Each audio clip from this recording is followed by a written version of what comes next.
দেখে দেখে পরীক্ষা দিচ্ছি, সেটা স্যার ম্যামরা আমাদেরকে দেখার জন্য হেল্প করেছে। এবং যখন এসআই আসেন তখন আমাদেরকে সাবধান করে দেওয়া হচ্ছে যে এসআই আসছে, তোমরা এবার সাবধানে পরীক্ষাটা দাও। কিন্তু আমাদেরকে মোট কথা এই কলেজে সবাই হেল্প করেছে, স্যার ম্যামরা। আমরা দেখে দেখে ভালোভাবে পরীক্ষা দিয়েছি।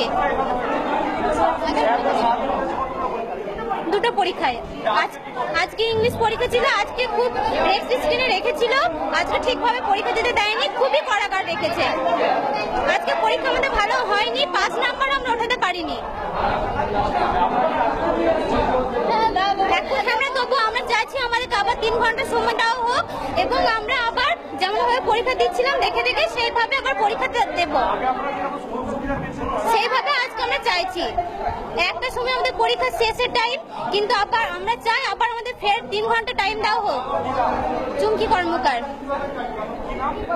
কর্মকার, বীরভূম ডিএলএড কলেজ, চন্দ্রপুর, বীরভূম।